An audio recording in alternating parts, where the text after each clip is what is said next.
तो जैसे कि एपिसोड 1 पर हमने देखा था कि रेड स्केल और मोडोक टोनी के आर्क रिएक्टर लेकर भाग गया था, जिससे टोनी आत्मनाशा हो गया था।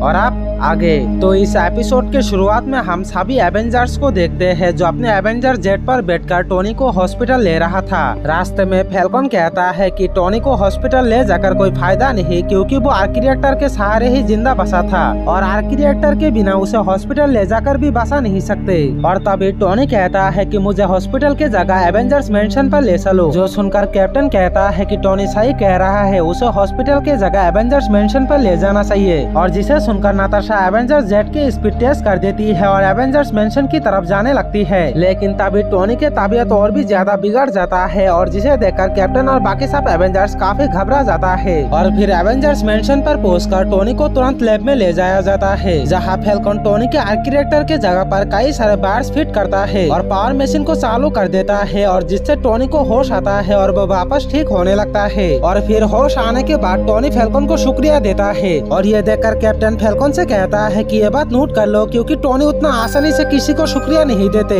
और जिसे सुनकर फैल्कन अपने फोन निकाल लेता है और टोनी से कहता है कि और एक बार कहो, मुझे ये रिकॉर्डिंग करना है। फिर टोनी जार्विस से मार्क 50 को चालू करने के लिए कहता है, जो टोनी के एक पावरफुल आर्क रिएक्टर थे। जो सुनकर जार्विस मार्क 50 को चालू कर देता है और तभी टोनी फिर से फैल्कन को शुक्रिया देता है, जिसे फैल्कन अपने फोन में रिकॉर्डिंग कर लेता है। और फिर हम लोग समुद्र की गहराई पर सबमरीन में रेड स्केल को देखते हैं, जो मोडोक से कह रहा था कि कैप्टन के शरीर से तो अच्छा टोनी के आर्क रिएक्टर और उसके सूट है, जो मुझे जिंदा रहने के साथ साथ मुझे काफी ताकत भी देगा। और तभी मोडोक कहता है कि बिना आर्क रिएक्टर के अब तक शायद टोनी मर चुका होगा। जो सुनकर रेड स्केल कहता है कि केवल एक एवेंजर्स को मारकर हमें जीत हासिल नहीं होगा, जीत हासिल करने के लिए हमें सारे के सारे एवेंजर्स को खत्म करना होगा।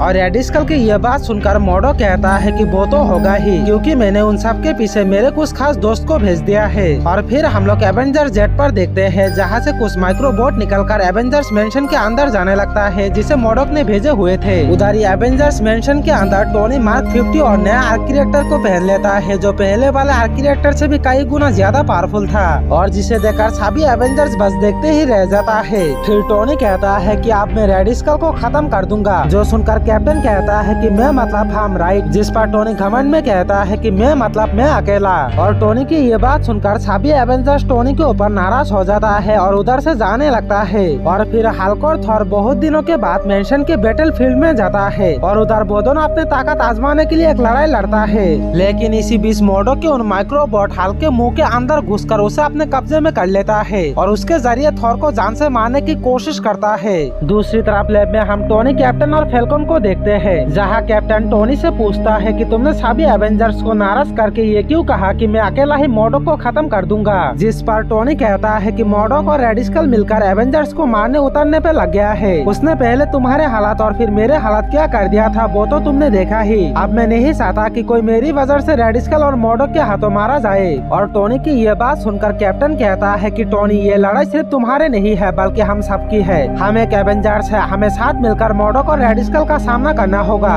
उधर बेलकोनी पर नाताशा और हॉकाई एवेंजर्स की स्टेचू देख रहा था जब वो लोग पहली बार ज्वाइन करा था। लेकिन तभी उधर फाइट करता हुआ हल्क और थॉर पहुंच जाता है और उधर हम देखते हैं कि मोडोक के माइक्रोबॉट हल्क के साथ साथ थॉर को भी अपने कब्जे में कर लिया है। और तभी उधर और भी कई सारे माइक्रोबॉट आकर हॉकाई और नाताशा को भी अपने कब्जे में कर लेता है। और जिसके बाद वो सब एवेंजर्स एक दूसरे से नफरत करने लगता है और एक दूसरे को मारने उतरने पे लग जाता है। और फिर उधर रेड स्केल और मोडोक टेलीपोर्ट होकर आता है और एवेंजर्स को आपस में लड़ता हुआ देखकर जश्न मनाने लगता है। रेड स्केल कहता है कि अब इसी तरह होगा एवेंजर्स के अंत और हाइड्रा के जीत। और इसी के साथ इस एपिसोड के पार्ट 1 भी यहीं पर खत्म हो जाता है।